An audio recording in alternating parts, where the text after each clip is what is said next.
Hello there, friends. This is Spencer Michelle, and today I would like to talk to you about Mercury in Aquarius. Mercury has been in Aquarius for a little over a week now, but I wanted to take an overview of the journey that Mercury is going to be taking, both direct and retrograde, and kind of give you some insight into this cycle here. It might be a little bit longer than some of the material I've been making lately. I debated whether to break this one up into different decans, but since Mercury moves pretty fast, this is probably the best way to go about it. So, what are we looking at with Mercury in Aquarius? Well, first of all, we are having the winged messenger moving through the domicile of Saturn. So, we have to think about our kind of relationship between Mercury and Saturn and what Mercury is actually trying to do in the temple of Saturn, the diurnal temple of Saturn. So Saturn is associated with boundaries, with structures, with deprivation, with isolation.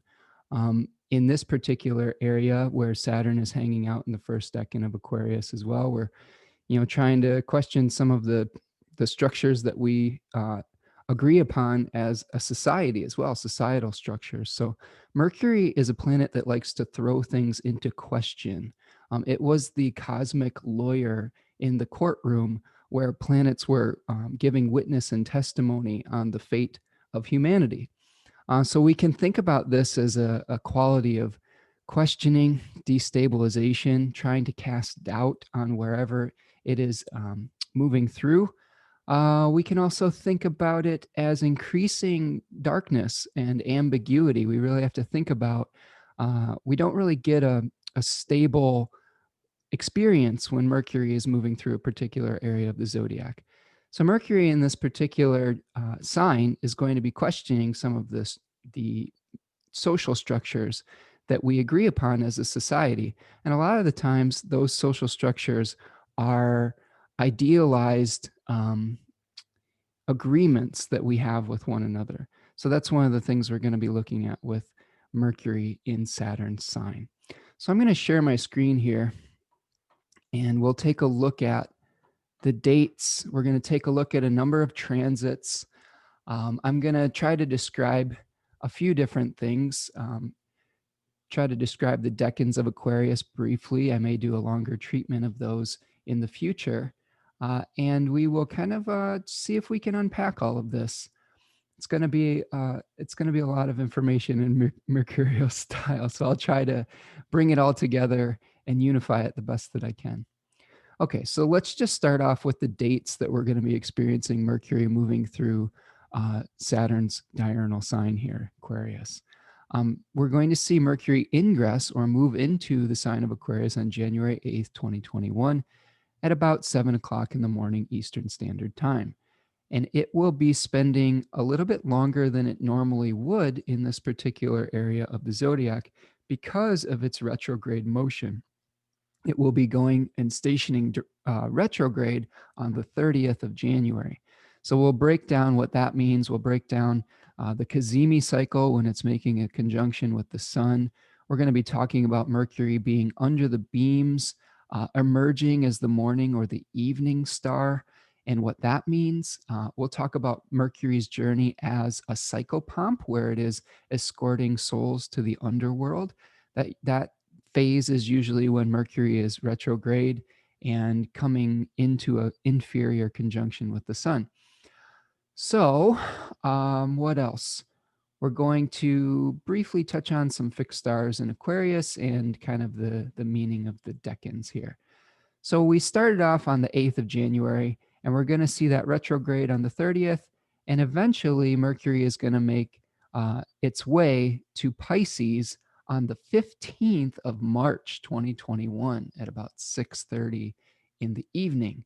So again, we've got roughly 2 months of Mercury in Aquarius. Okay, so what is the dignities look like for Mercury in Aquarius? We want to think about the condition of this particular planet as it's moving through this area of the zodiac. So we're looking at one chart around January 8th just to get a little bit of an initial idea of what's happening. First of all, Mercury is going to be co-present with its host Saturn. So that's important. That allows Mercury to have a very close relationship and a very close conversation with its host, and be able to have all the resources necessary to do what it needs to do in this particular area of the zodiac. Jupiter is also co-present with Mercury in the sign of Aquarius during this time as well. So we're going to be, examining some of the limitations that we have, some of the cosmic challenges with Saturn, and questioning those. But also we may be questioning and trying to come to some consensus about what the gifts of this particular area of the zodiac are going to be, with Jupiter and Mercury coming together as well. We have a square. Now, this is important because we're going to see this happening over the course of Mercury's journey. We do have an overcoming square from Mercury to both Mars and Uranus. And these two planets are stirring things up. They are, we've seen in the past week or so some civil unrest. So we are thinking about, our minds, we're thinking about how are we going to bring stability back to our shared consensus reality. And Mars and Uranus are trying to shake that up, shake up that stability. Mercury is going to be moving through a fixed air sign, so there may be some idealization going on that is difficult to find flexibility with. One of the significations of Mercury is flexibility. So this may be Mercury trying to break up some of the very crystallized idealistic beliefs that, different people have. And it doesn't, I'm not necessarily talking about one side or the other of a political spectrum. This could be on both sides of a political spectrum. We've seen in America right now quite a polarization of belief, and Mercury is trying to translate between one group and another right now to be able to bring back that stability. Let's see. So Mercury is the triplicity ruler of the air signs at night. So this is, Mercury does have some ability to have communal support. So when we are trying to create consensus, we may be able to get an audience with the people that we're trying to speak with at this point. So that's something that we should look at as well. Mercury will have some dignity in the first 7 degrees of Aquarius, where it is on its own terms, or is its own bound ruler from 0 to 7 degrees. So that is another little smaller dignity that we may be able to experience. A bound ruler was someone who was setting the curriculum. So during the first 7 or 8 degrees or so, we're going to be playing by Mercury's rules. And I'll go over the different bound rulers as we move through a journey with Mercury through the particular degrees. We are going to kind of examine the decanic story and the tarot cards associated with each of the decans very briefly as well. The story that we're seeing with Mercury going through Aquarius is one of leaving the known or the consensus reality behind. And we start off this story, and I'm going to stop my share for just a second. I'm going to start off this story with the 5 of Swords. And this is where we have some kind of conflict. And this card was called Defeat. And there is potentially a winner, and there is a loser that is going off into the fringes or being exiled into the frontier of society. So this is leaving behind some kind of consensus reality. And we're really thinking about all of us who have been maybe exiled. A lot of the conversations that came up between January 8th and today, as I'm recording this on the 14th, have been about people who are in fringe movements, and particularly some of the folks that were the extremists that stormed the Capitol on January the 6th. So we've had a lot of discussions about how to deal with that particular section of society. I also think the things that came up during that period of time was an awareness and hence a discussion about the reaction of the state or the people that hold power to things like protests or to like um, voicing some kind of opinion, where we saw a real difference in the way that um, the police were reacting to the rioters at the Capitol and the people who were protesting in Black Lives Matter in the summer months of 2020. So a lot of the discussion about two different types of fringes, I guess you could say, that aren't necessarily the majority of society, but maybe on two separate ends of a polarized spectrum. When we get to the second decan, the between 10 and 20 degrees of Aquarius, we're going to be kind of working with the Six of Swords. And this particular card is about taking a journey from the known or from the consensus reality into the unknown, kind of an intermediary between an old past reality and maybe the future. There was in Austin Coppock's book 36 Faces, he calls this face heaven and earth, which is about being the intermediary between the idealized divine world and potentially the world of matter. So it's about transitions, and this was actually a Mercury ruled decan. So the ability of Mercury to be someone who traverses between boundaries is important in this particular decan. So there may be a lot of communications about where we're going to be heading next, and a lot of uncertainty, and a lot of trying to figure out how we're gonna rebuild after seeing some disintegration. And in the third decan, we have the Seven of Swords, where a figure is leaving the past or the known behind completely and moving on to a new reality, potentially taking with him something that he's learned, something valuable. So we may be thinking about, what are we going to take with us into the new paradigm, maybe the new air paradigm, maybe the new governmental administration. Maybe we have a new way of thinking about things after we've seen the disruption that happened in the Capitol on the 6th. Maybe this is something that really shook up our reality and forced us to really examine some things, and what wisdom can we gain from that. So that's kind of the decanic story, and we'll come back to it as we go through our journey here.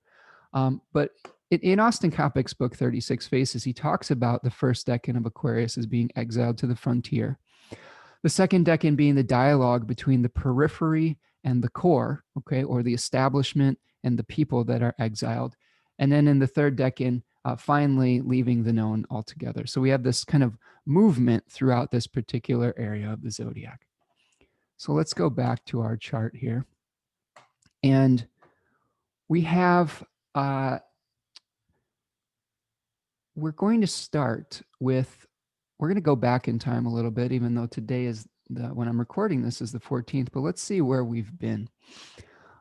On the 8th, we had a perfection of Mercury and Mars, of the square between Mercury and Mars, with Mercury in the overcoming position. So Mercury, anything that Mercury touches is going to speak to things like communication, destabilization, ambiguity. And we might have had some very, well, we know in hindsight now, we had some very contentious speech after the events at the Capitol. We had some actions taken by big tech to cut off some of the insurrectionists from their preferred platforms. We had Donald Trump that was cut off from Twitter with his account being deleted. We had the platform Parler, which was a kind of a landing place for a lot of the conspiracy theorists and some of the more extreme people on the right side of the political spectrum. We had Amazon and Google and all of those tech providers pulling them from their platforms. So we can see that Mars, being a severing and separating entity, was kind of cutting off communication, cutting off the ability to of those particular movements to organize with one another, creating a little bit of an ambiguity about how people will communicate moving forward.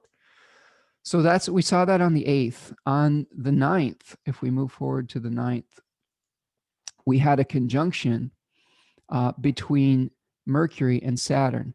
So really getting to question of sobriety in our communication, about really asking, how do we return to some kind of stability? What kind of structures are we going to put in place to potentially prevent something like this happening in the future? And we had a lot of questions back and forth between members of Congress as to how they should move forward with, potentially impeachment articles.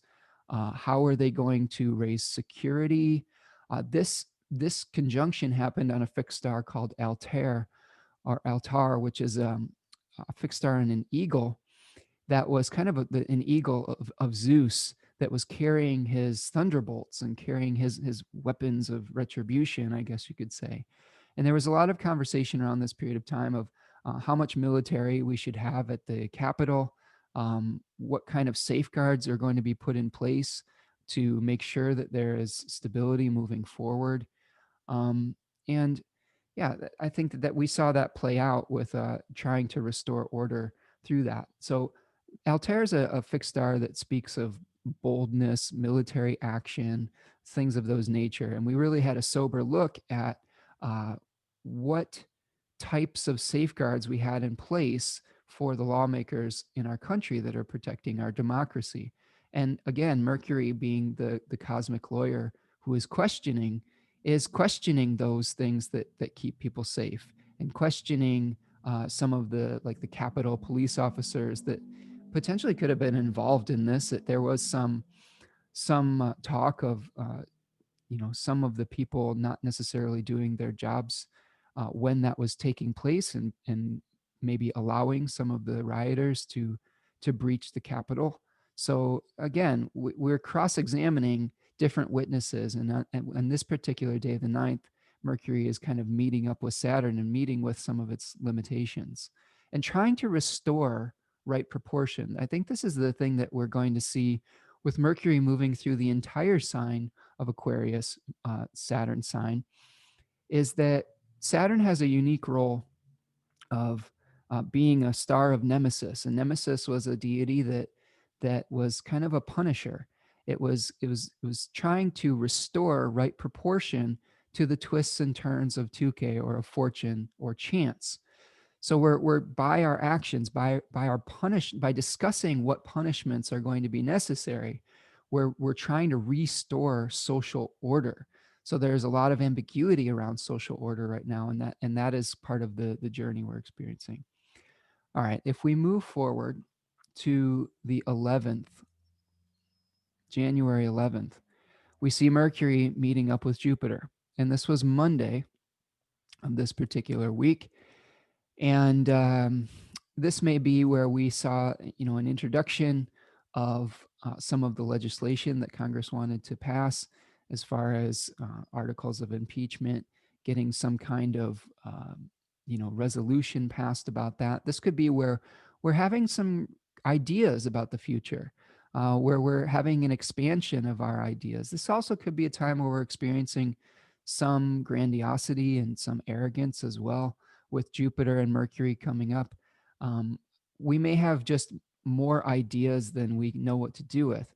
I know, for me in particular, I had an interview on a podcast on this day, and I felt like I just had a million ideas, and I was just like almost fomenting at the mouth, trying to get them all in. And I tried my best to be good speaker and listener, but it was a little bit more of a challenge to not have everything that I wanted to say come out, if that makes sense. So when we see Mercury Jupiter conjunctions, it could be just a proliferation, like, of ideas, because Jupiter is going to expand and give birth to more of those, like, communications than we may be normally used to. So that was going on January the 11th at 5 degrees of Aquarius. Now, when we get to the 12th, we see a square between Mercury and Uranus. So that's something where we're potentially experiencing some kind of disruption, where something unexpected is coming up, maybe in relationship to our material resources, and we might have some difficulty reconciling our idealized vision of the future with our idealization of the past. And Uranus is hanging out in Taurus, which is a little bit more concerned with conservatism and the past. And Mercury is trying to figure out how to move forward and leave that past behind, or what to bring with us from the past. So there may be some challenges on this day where we're really trying to break free from the cycle that we've just been through as a society and figure out where to go next. And I know on this day there was a lot of debate over how people in the government were going to vote, and how to hold the leaders accountable and things of that nature. On the 13th, which was our new moon in Capricorn, new moon conjunct Pluto, we saw Mercury emerge as the evening star in the later hours of the day at about 8 degrees of Aquarius. And what that means, and this is important in the mercurial cycle, is that Mercury is emerging from outside of the sun's beams. Now, the sun, because of its brightness, has a 15-degree, kind of aura around it on either side of it. And you can see this literally in the sky. If you go outside and it's around dawn, there's about 15 degrees of zodiacal arc in the sky where you can't see any of the other planets. And what's happening now is that Mercury was under the sun's beams for a period of time, and it is emerging as the evening star, which means that when the sun is setting over here in the west, we're going to be able to see Mercury in the evening. Okay, Mercury will start to appear again. Mercury has some significations of invisibility too, because it likes to hang out near the sun, and it's often going underneath the beams of the sun and between worlds. So I believe that it had some kind of cloak of invisibility as well. So this is something where we're going to see the emergence of more communications that are helping us to reconcile the events of the past weeks. And of course, like clockwork, we had articles of impeachment that were voted on the 13th. And Donald Trump was impeached for a second time in the House of Representatives. There's still a Senate trial pending as of this recording, but we saw kind of the result of some of the actions of the past here. And that's really interesting because whenever we see Mercury emerging from the beams, Mercury stationing retrograde or stationing direct, we can think of that as a moment of phasis, where it's an omen that is speaking a little bit louder than perhaps normal. Okay, so always don't have every planet isn't always speaking at the same volume as the other ones in the sky. There are certain moments that really kind of are signposts or milestones or mile markers. And this emerging from the beams was one of those. And we'll see another one when Mercury is going to be stationing on the 30th. So that's one of our part of our Mercury cycle. Okay, so let's continue to move forward. On the 14th, Mercury is going to move into the second decan of Aquarius. So in this first decan, now we're up to the day that we're recording now. In the first decan, we were looking at the conflict, and this card actually, as I'm thinking about this, it's so apropos because we had a conflict at the Capitol. We had an armed insurrection.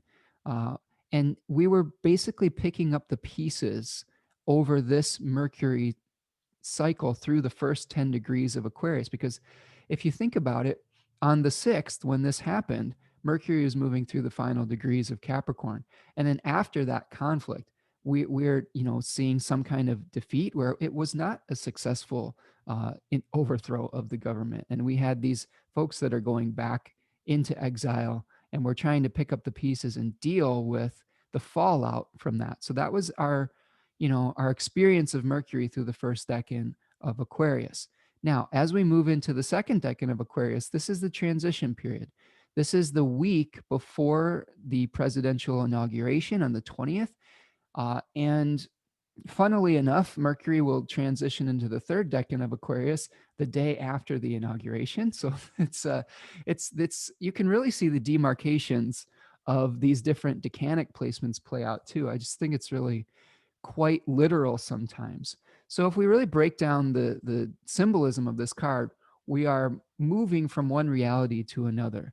This is a Mercury ruled decan where we are really trying to communicate between where we want to go, where we've been, how can we bring some kind of dialogue between our higher selves and the reality that we're experiencing.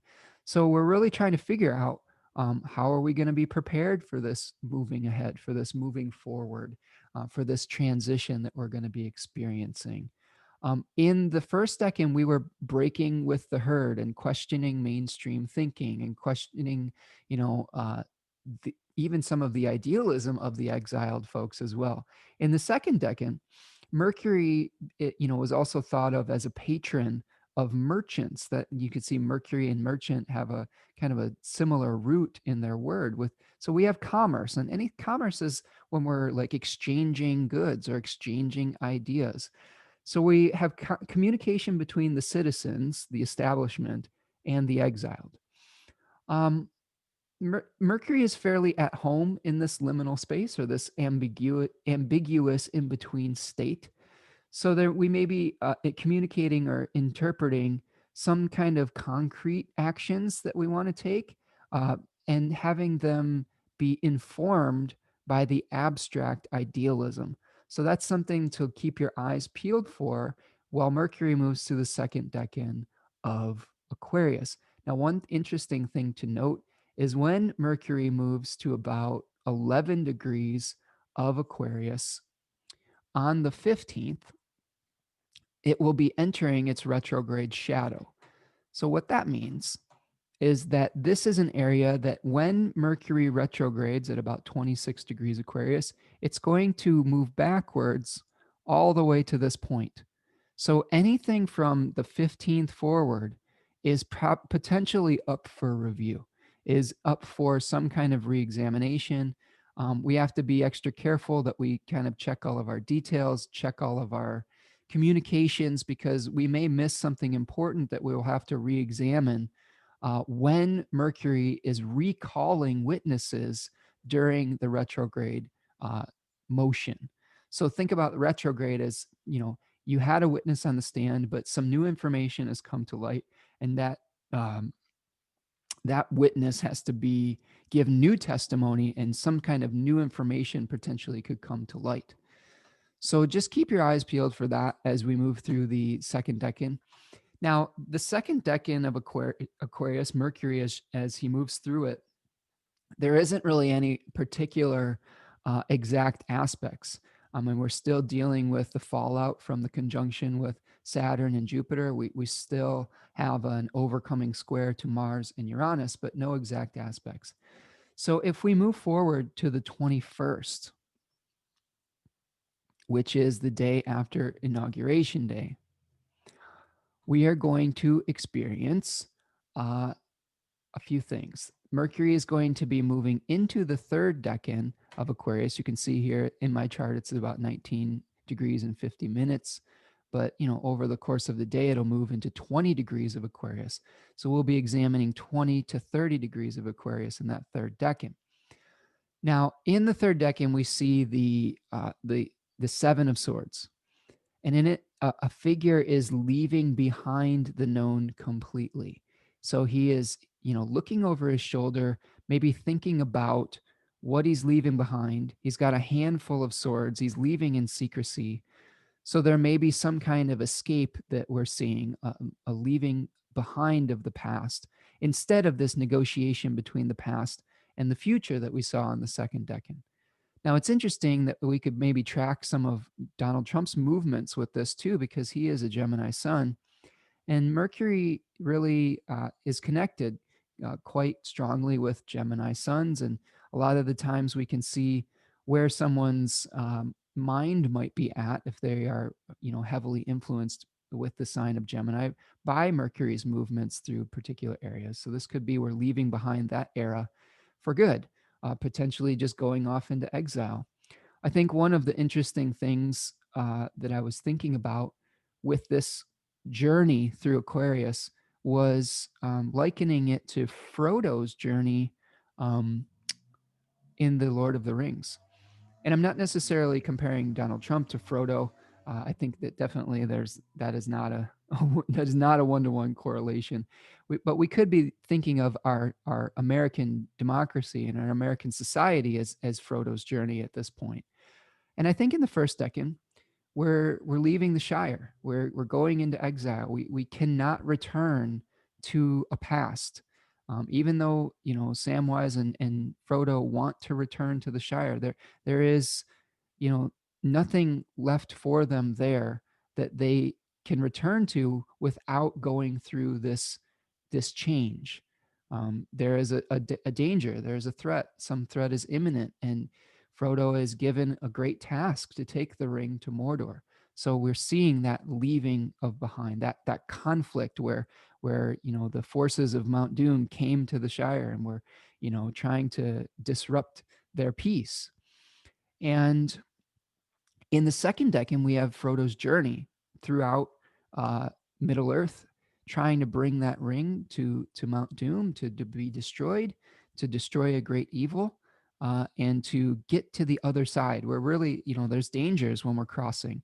And with this second decan of Aquarius, we are in a point of danger right now because we're in this liminal space where when we're on a journey, they say in a lot of these ancient texts that when you are a traveler, you are exposed and you don't necessarily have some of the comfortable and familiar structures to protect you, like the customs of your own community or the comforts of your own home.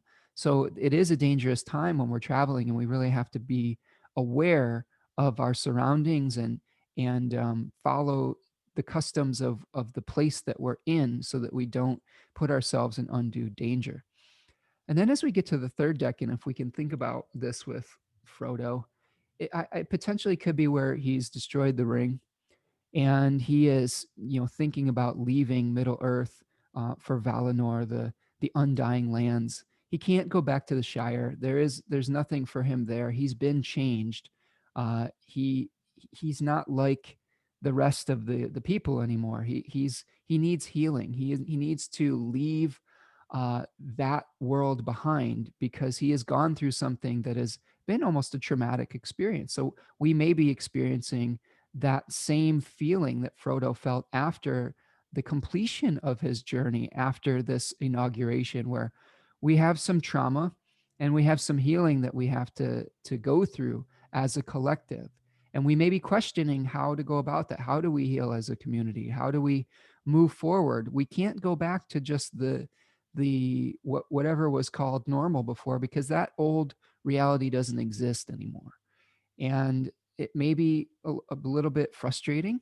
That third decan of Aquarius is associated with potentially some divine discontent, departure from the old situation. What do we take with us? What have we learned? What is salvageable from this situation? We may be experiencing some disgust and frustration from the current state that we're in. We may be frustrated that it had come to this. So I think that divine discontent can lead us to new realizations eventually, though. So what's going to be happening to Mercury as it moves through the third decan of Aquarius? Well, on the 21st, it moves into Aquarius. And on the 30th, let's move forward to the 30th. On January the 30th, we see Mercury at 26 degrees stationing retrograde. And this happens roughly, there we go, roughly around 11 o'clock, 10:30, 11 o'clock in the morning. Okay. Yeah, 10:51 a.m. It's going to be stationing retrograde at 26 degrees of Aquarius. It is also going to be moving under the sun's beams around 26 degrees Aquarius as well. So this is a doubly interesting and important time frame that we're looking at here. So we have Mercury on this day, the 30th, reversing course, and instead of moving in zodiacal motion, which was called secondary motion and related to the moon and the world of form and matter and planetary will, it will start moving in primary motion along with the sun and the daily path of the sun in clockwise motion. And the way that I've heard this described from my astrology teacher, Mr. Achyuta Bhavadas, was that the planet that is going retrograde is um, sort of getting a course correction, sort of moving in a divine movement rather than one of form or matter. So you can think about this as like the planet trying to paddle upstream and eventually having to let go of the oars and allow some changes to happen, allow some, the gnosis of the sun, the enlightened knowledge of the sun, to be willing to change the way that we think about things and the way that we question our worlds and the way that we question our social structures. Again, this is really the theme of moving through this particular area of the zodiac, is the social structure. Um, so when we see Mercury move under the beams retrograde, and this was something that I asked another friend of mine, Mr. Gary Caton, who is the Mercury expert. He has a wonderful book on Mercury and the elemental cycle. And I asked him, what is the psychopomp cycle of Mercury? And the psychopomp is a figure that leads the souls from the land of the living into the land of the dead. Again, Mercury was that planet that was able to move between worlds. And his answer was that during this retrograde cycle, where Mercury is under the beams of the sun, moving retrograde, near the inferior conjunction, okay, we are going to be seeing this psychopomp phase. So this may be where Mercury is digging deep behind the surface to figure out what needs to happen moving forward, maybe on a fact-finding mission to be able to uh, create the right kind of a chemical mixture to bring about a new social structure, potentially to bring about new social laws, new social orders, new social, potentially retribution and punishment for breaking the agreements that we have in our democracy, in our agreed upon social constructs. That could be happening. This could be a time where potentially after the election, we're seeing some kind of trial for Donald Trump and his impeachment and things of that nature, and figuring out how we're going to move forward as a collective. Okay, so that's what we're seeing on the 30th of January. Mercury stationing retrograde, going under the sun's beams and entering the underworld as Psychopomp. So let's move forward yet again. All right, if we go forward to January the 8th, I'm sorry, February the 8th. If we go forward to February the 8th, we are experiencing what is called the Cazimi moment, or the conjunction of the sun and Mercury. And you can see this here, right at about 20 degrees, right on the cusp of that third decan. Mercury and the sun are going to be coming together. So this is when Mercury is being reborn in the heart of the sun, or the furnace of the sun. And the sun has this kind of quality of burning away falsehoods, burning away the dross. We're infusing Mercury potentially with some knowledge, with some truth, with an ability to uncover what is necessary to be able to move forward to the next stage of our collective social agreement. So keep your eyes peeled at the things that come up on February the 8th, as far as something that could be really instructive and informative about how you could move forward in your own life, and how you fit in within your own society. Uh, because society is not just the government, America, the country. We all live in smaller societies as well, and we all have to have agreements with one another to be able to move forward in relationships.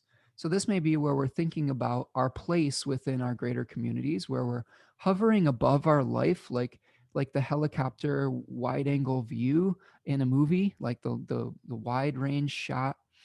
And we're seeing how all the pieces fit together. And this may be a pivotal moment about how we see how all the pieces of our life fit together so that we can move forward with our new structures. So that is January, January, I keep saying that. That is February the 8th, the Mercury Cazimi with the sun. On that same day, Mercury will retrograde back into the second decan of Aquarius. So we're going to revisit some of this kind of, um, you know, movement energy between worlds and potentially questioning and having to go back and say, well, maybe we haven't quite figured out how we're going to leave the past behind. And we have to revisit some of these things that we thought potentially that we had reconciled. So keep your eyes peeled for that.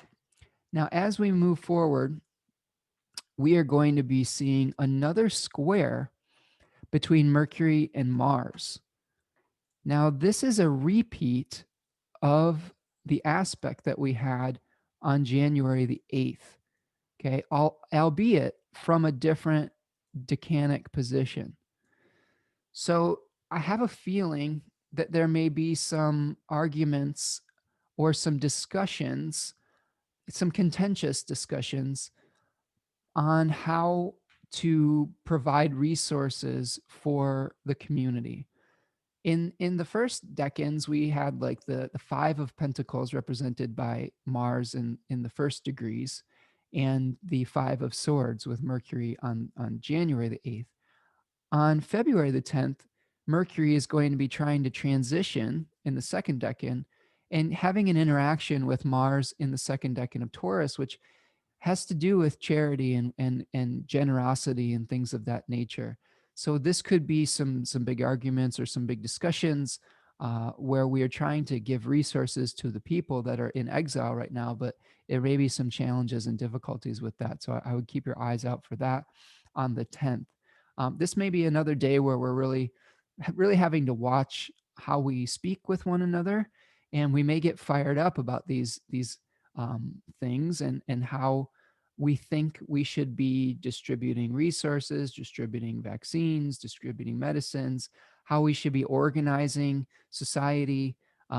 Just again, be very careful to measure your communications because, especially with retrograde Mercury, your message may be misconstrued. It may be difficult for the party that you are trying to communicate your message to or translate your message to be able to receive it in a way that is functional and is constructive.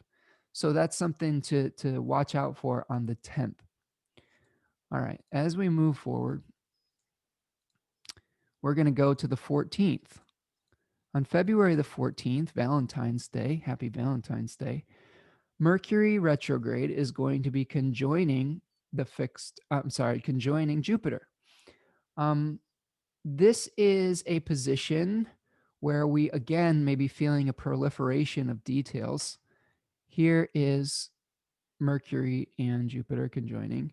We may feel some optimism though. Maybe we've resolved some of the contentiousness of the previous days of the previous Mercury Mars square, and now we're ready to talk about how to bring benefits and how to move forward with our chosen organization and social structure. All right. So that is the 14th, Valentine's Day. If we go forward to the 20th, on February the 20th, Mercury is going to station direct. So it stations direct, at about 7:51 in the PM Eastern Standard Time. So this again is a moment of phasis where we're going to see some kind of communication that is important because Mercury is standing still and saying, pay attention to this. This is an important moment in our collective conversation. So it will station direct at 11 degrees and continue to move again through that second decan of Aquarius. On the 22nd, Mercury will emerge from under the beams as the morning star.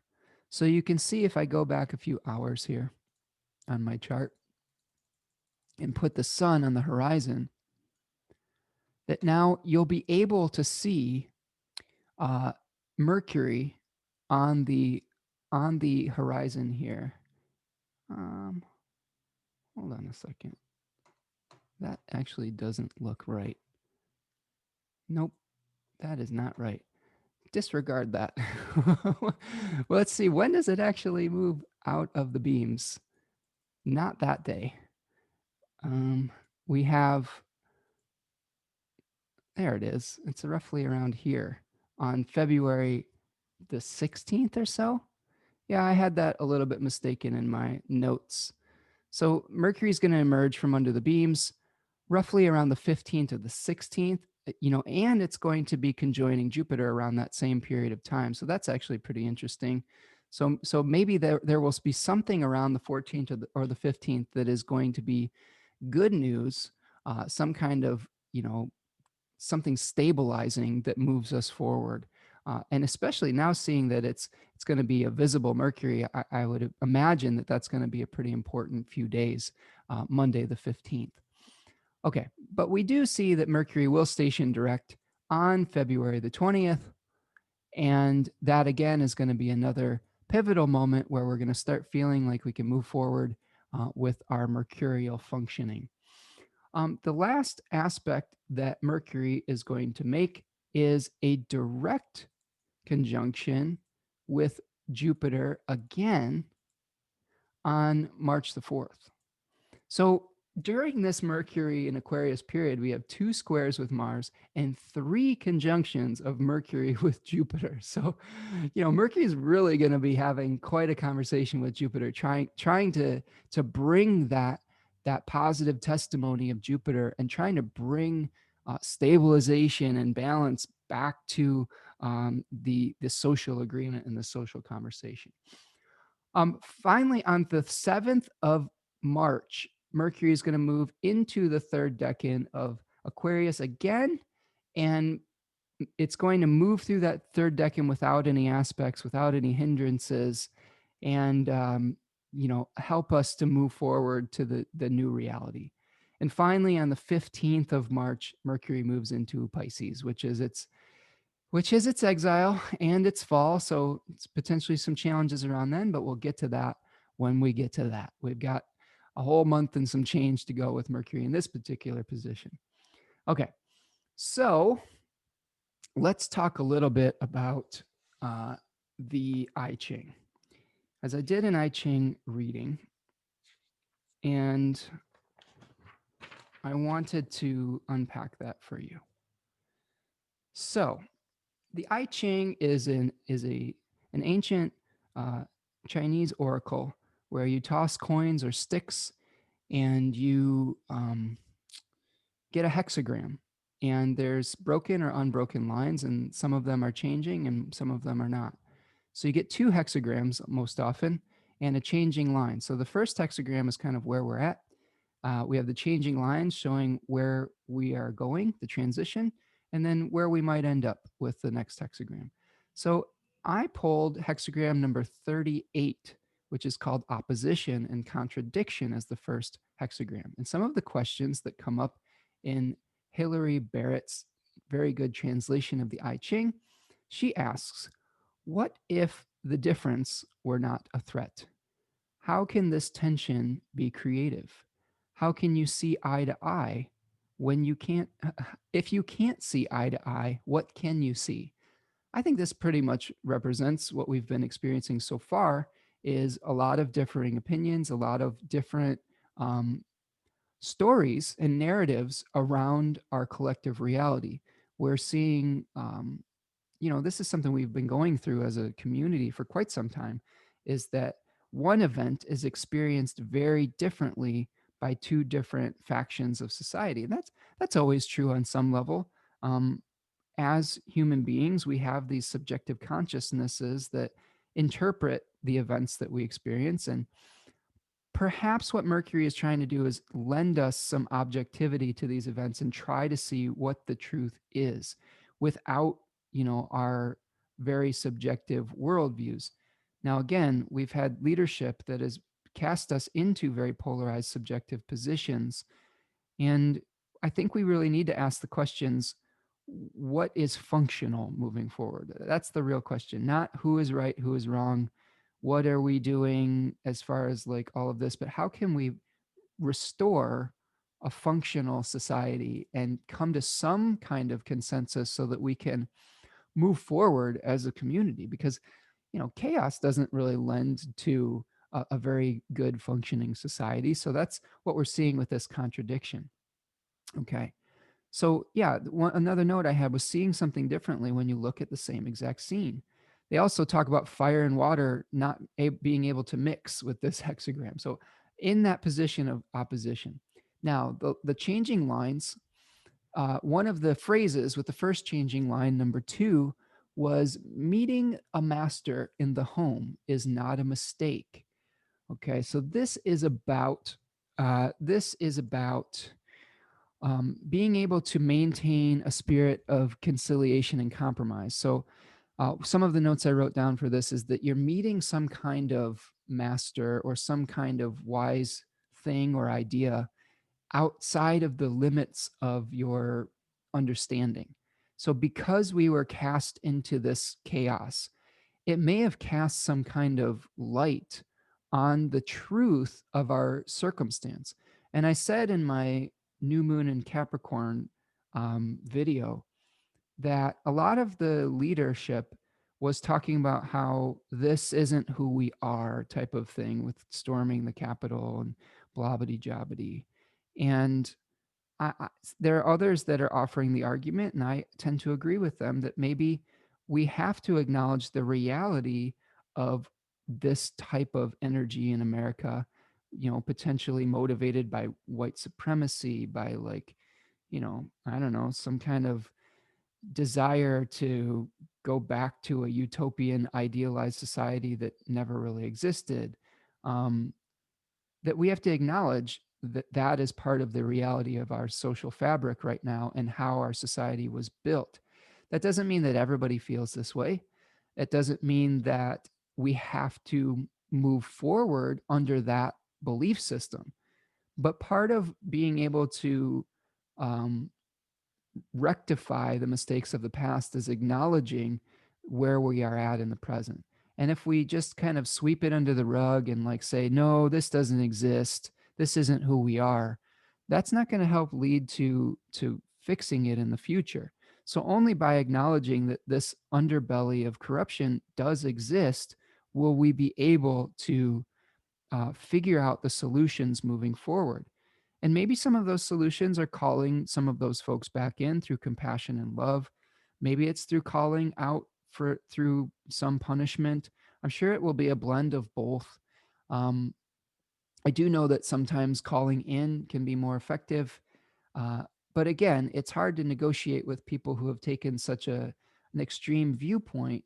And if that viewpoint leads to other people experiencing harm, that first of all, that harm has to be stopped. And then you figure out like how to rehabilitate that viewpoint. Like if you have someone, a serial killer is going out and going on a murdering spree, that person needs to be arrested first. And then if you could figure out if they, can be rehabilitated in prison or not. But the first thing you have to do is stop them from killing more people. And then you go through the process of maybe, you know, rehabilitation and compassion, and which is a difficult thing to do if you have someone who's done something so extreme. But we may have to find that in our hearts on some level, because like it or not, some of the people that were going to Washington, D.C. and continue to hold some of these beliefs are our neighbors. Some of them are our brothers and sisters. Some of them are our parents. Some of them are our neighbors and people in our community. So this isn't just going to go away. We do have to kind of figure out how to live together with one another. So again, this changing line talks about benefit through an unexpected encounter with an important idea or person, meeting a helper or guide outside the walls or on the frontier, and something that you need to see.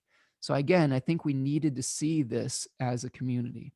Now, line 4 says, opposed alone, meet an inspiring man, joined together in truth and confidence, danger, but no mistake.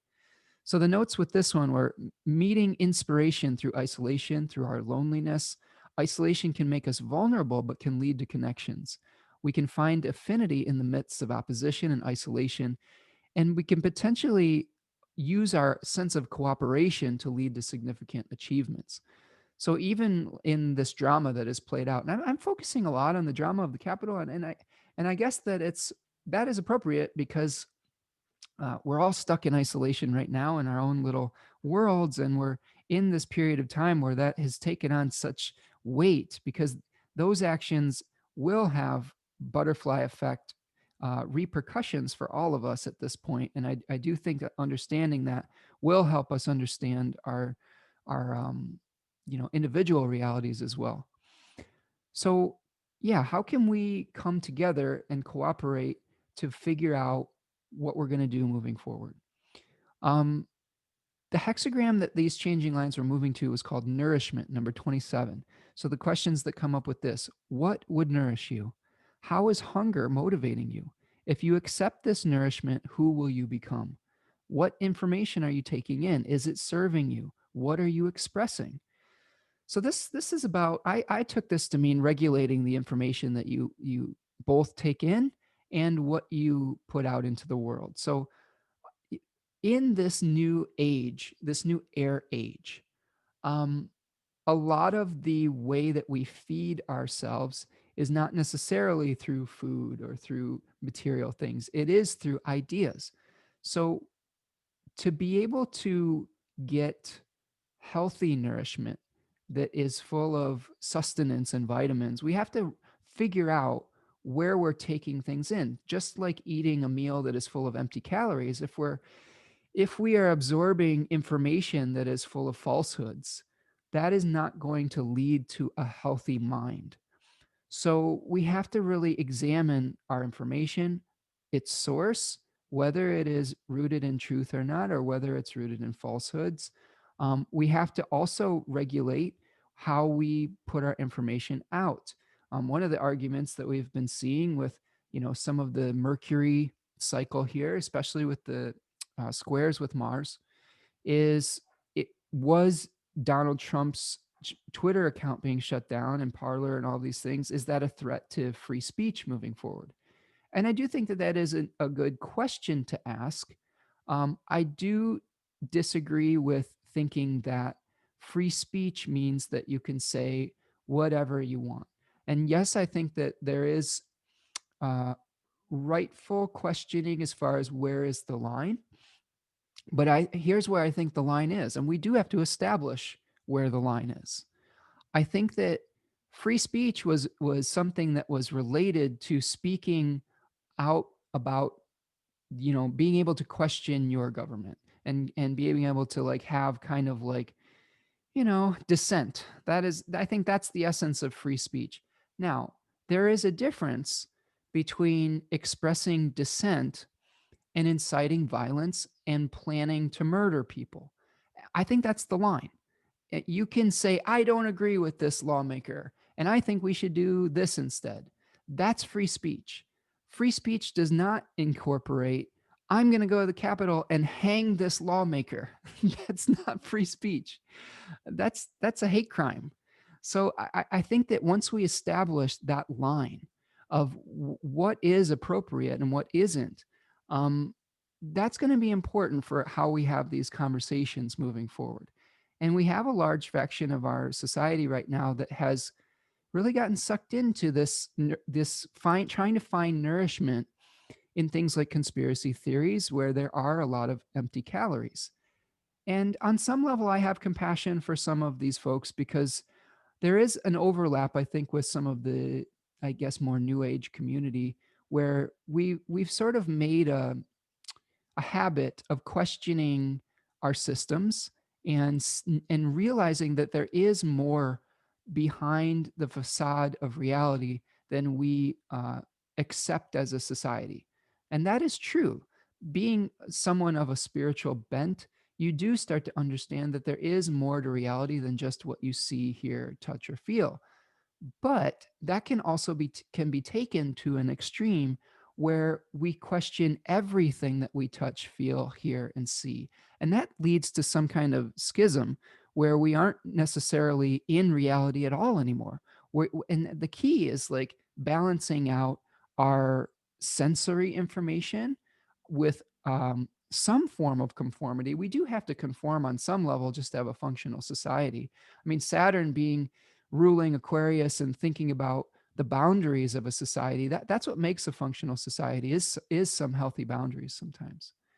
But as we move forward with this mercurial cycle, really, maybe taking an info fast and taking an info, what is the word I'm looking for?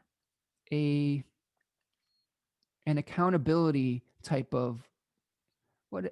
Oh man, it's on the tip of my tongue, and all of you are probably shouting it right now. An audit, taking an info audit of where are we getting our information? Is it reliable? Does it match up with what we see or what we hear? Are we taking into account multiple perspectives and opinions? I will once again offer a website called allsidesmedia.com or allmedia or allsides.com, something like that. If you look up All Sides Media, it gives you a story from what they consider the left, the right, the center, and then they try to make sense of it through as much of an objective article as they possibly can.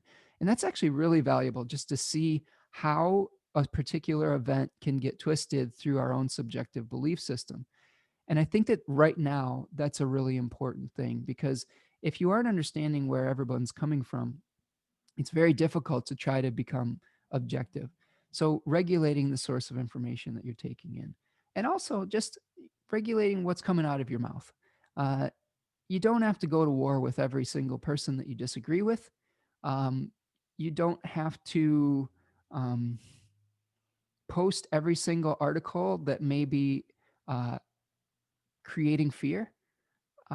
It doesn't mean we ignore what's happening. We got a really big wake up call with that of not ignoring people when they are making threatening things. So I think it's a balance. I think it's a balance about you know hearing your own equilibrium and being able to be abreast of the information and the current events that you're going through. So you can't just like sit on the TV for 7 hours straight watching 24-hour cable news network because you will go crazy. And at the same time, you can't stick your head in the sand and ignore everything that's going on around you and pretend like reality doesn't exist. Again, it's the middle way, it's the balance point. So I think that's what I have for you today with Mercury moving through Aquarius. Looking at my notes here, I think I covered most of the things that I wanted to cover. So I hope that you're all doing well out there. I hope that you are able to have some stability of mind, even though there might be some things swirling around you. Again, Mercury in Aquarius is a fixed air sign, so we need to kind of try to stabilize some of our thought processes. And yeah, if you are enjoying these videos, you can support the work that I do by leaving a donation. I have a Venmo at Spencer Michaud and a PayPal me, paypal.me /Spencer Michaud. That helps me to continue the work that I'm doing and keep it free and keeps it from going behind a paywall. Um, I also do readings. So if you want a reading to learn about what Mercury's doing in your chart or any other part of your chart with the decans or fixed stars or whatnot, I'd be more than happy to help you with that. I also do astrological tutoring. So if you want to learn more about the mercurial cycles in more of a one-on-one setting, that is something I really enjoy doing as well. And of course, the one other thing you can do is leave me a comment. Let me know how Mercury is going for you in Aquarius, and what is it?